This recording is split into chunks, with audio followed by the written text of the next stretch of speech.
নমস্কার বন্ধুরা, রাখির কিচেনে আপনাদের সবাইকে স্বাগত। আশা করি আপনারা ভালো আছেন। আমি আজকে একটি সুস্বাদু রেসিপি নিয়ে চলে এসেছি আপনাদের সাথে শেয়ার করব বলে। যদি রেসিপিটা ভালো লাগে লাইক করবেন, কমেন্ট করবেন আর সাবস্ক্রাইব করার অনুরোধ রইল। পাশে থাকা বেল আইকনটাকে টিপে দেবেন, যখনই আমি নিত্য নতুন ভিডিও ছাড়ব নোটিফিকেশন সবার আগে আপনাদের কাছে পৌঁছিয়ে যাবে।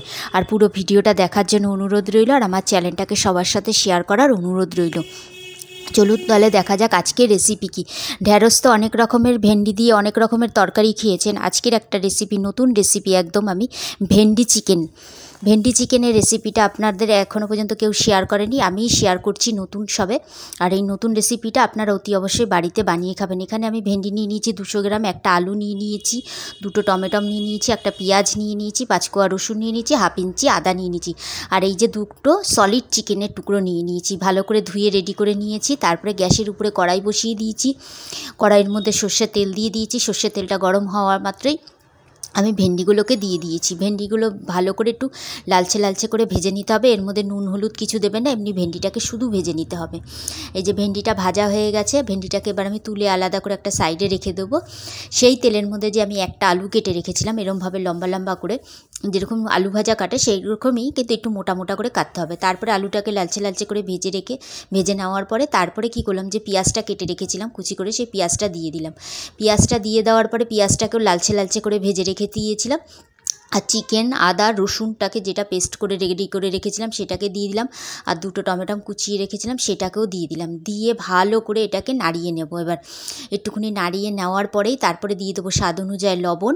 আর এখানে দিয়ে দিলাম 1 চামচ হলুদ। আর এখানে হচ্ছে রেড চিলি পাউডার আর ঝাল লঙ্কার গুঁড়ো মিশিয়ে 1 চামচ। এখানে হাফ চামচ জিরের গুঁড়ো, হাফ চামচ গরম মশলার গুঁড়ো, আর সামান্য পরিমাণে একটুখানি মিষ্টি দিয়ে দিলাম যাতে খেতে খুব টেস্ট হবে। তারপরে সামান্য পরিমাণে একটু জল দিয়ে দিলাম। জলটাকে দিয়ে ভালো করে কষিয়ে নিতে হবে এটা কষাবে ঠিক 1 মিনিটের মতন কষিয়ে নিতে হবে। যাবতীয় চিকেনটা আছে, আদা রসুনটাও আছে, যাতে কাঁচা গন্ধটা চলে যায়। এই যে এরকমভাবে কষিয়ে নিতে নিতে যখন তেলটা ছাড়তে আরম্ভ করে দেবে তখন আমি ভেন্ডিগুলোকে দিয়ে দেবো এর মধ্যে। ভেন্ডিগুলোকে দিয়েও ভালো করে একটুখানি হাফ মিনিটের মতন একটুখানি কষিয়ে নিতে হবে ভালো করে, খুব সুন্দর করে মিক্স করে নিতে হবে একটু ভেন্ডির সাথে। ভেন্ডিটা ভালো করে মিক্স হয়ে যাওয়ার পরে তারপরে আমি এখন কি করব, ছোটো একটা বাটিতে করে 1 বাটি জল দেবো। এটা একদমই ছোটো একটা বাটি, সেই বাটির 1 বাটি জল দেবো। যেহেতু ভেন্ডি আছে, ভেন্ডিটা সিদ্ধ হতে বেশিক্ষণ সময় লাগবে না, আর আলু সিদ্ধ হতেও বেশিক্ষণ সময় লাগবে না।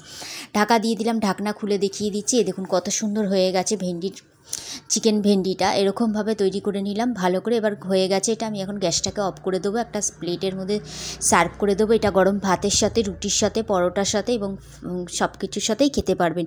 এরকম একটা নতুন রেসিপি, ভেন্ডি রেসিপি, অতি অবশ্যই বাড়িতে আপনারা বানিয়ে খাবেন। আর ভিডিওটি আজকের মতন এখানেই শেষ করলাম। আবার একটি নতুন ভিডিও নিয়ে চলে আসবো। ততক্ষণে যেন ভালো থাকুন, সুস্থ থাকুন, মনে করে এই চিকেন ভেন্ডিটা অতি অবশ্যই রান্না করে খাবেন।